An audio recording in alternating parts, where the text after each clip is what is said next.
안녕하세요. 서초동물병원 원장 한삼성입니다.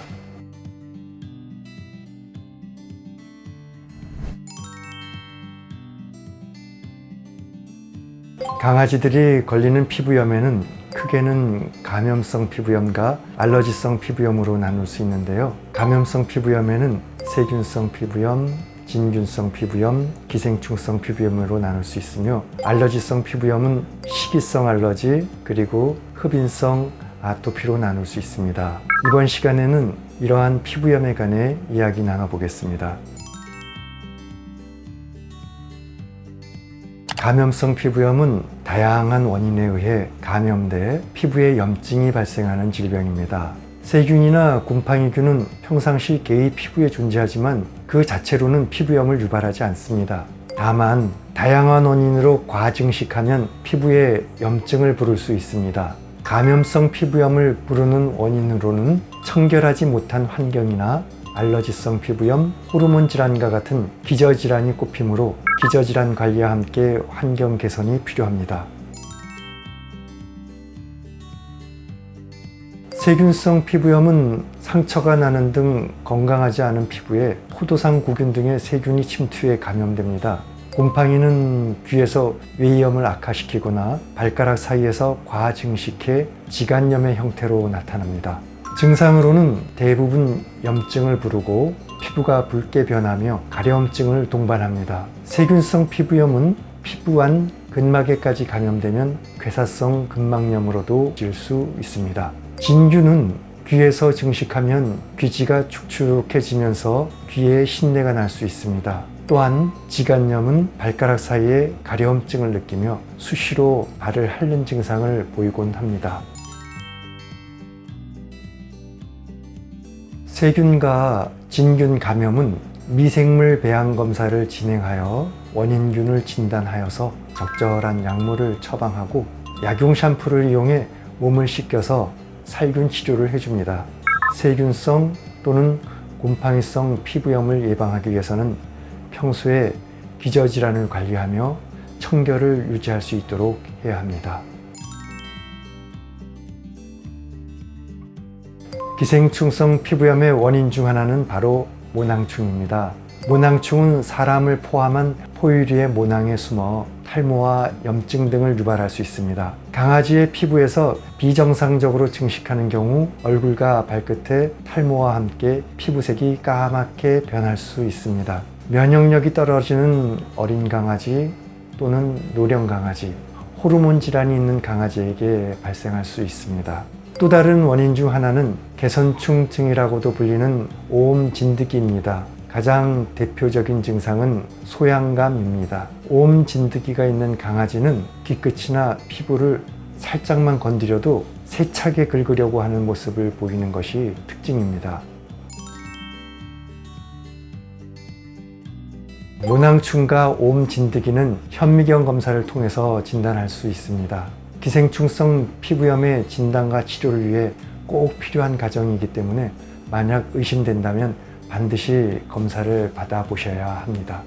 기생충성 피부염은 초기에는 가려움증이 나타나지 않을 수 있지만 점차 진행되면서 탈모 증상과 더불어 피부가 짓무르고 가려움증이 극심해질 수 있습니다. 특히 탈모의 경우 배와 발목 주변에 나타나며 이러면 반드시 약물 치료가 필요하니 병원에 내원하셔 적절한 진단과 치료를 받으시기를 바랍니다. 알러지성 피부염은 크게 식이성 알러지와 흡인성 아토피로 나뉘는데요. 식이성 알러지는 강아지가 음식을 소화하는 과정에서 특정 성분의 감인성 면역 반응을 보일 때 발생하는 피부 질환을 뜻합니다. 보통은 음식 중에 동물성 단백질이 몸에 흡수되면 항체가 그것을 몸에 해로운 물질로 여기고 면역 반응을 보이는 경우가 있습니다. 식이성 알러지의 증상은 소화 과정에서 일어나는 만큼 빠른 속도로 나타나는데 주로 얼굴 부위를 가려워하며 피부 또한 부어오르며 체온이 높아질 수 있으며 구토, 설사 등이 동반될 가능성이 있습니다. 알러지 증상을 발견하지 못하고 지속해서 알러지 유발 물질을 급여하면 가려움증이 전신으로 퍼지기도 하며 피부를 긁어 생기는 상처에 세균이 감염되는 농피증이 발생하기도 합니다. 앞서 말씀드린 대로 식이성 알러지는 반려동물의 면역 시스템이 이상 반응을 보여서 음식 내의 단백질을 침입자로 규정하고 이에 따라 면역 반응을 일으켜 발생하게 되는데요.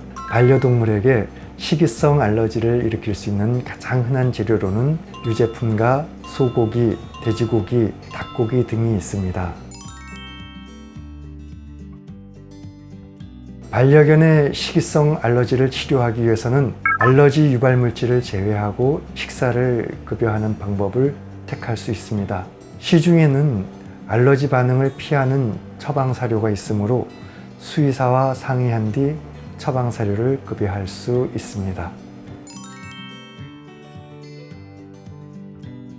아토피성 피부염은 알러지성 피부질환 중 하나로 먼지나 진드기, 꽃가루 등의 알러지 유발 물질에 의해 발생합니다. 반려견이 알러지 유발 물질을 흡입하거나 피부에 접촉해 발생하는데요. 알러지 유발 물질에 노출되면 반려견의 몸에서 면역 글로불린이라는 물질이 생깁니다. 이 물질이 피부와 반응해 염증을 일으키게 됩니다. 아토피성 피부염에 걸린 반려견은 귀, 눈과 같은 얼굴 부위, 몸통과 네 다리의 이음새 부위 등에 가려움증을 느끼며 긁거나 혀로 핥게 됩니다. 이에 따라 피부에 상처가 생기거나 두꺼워지면서 건조해지기도 합니다. 때때로 혈관이 넓어지거나 부어오르는 증상도 나타납니다.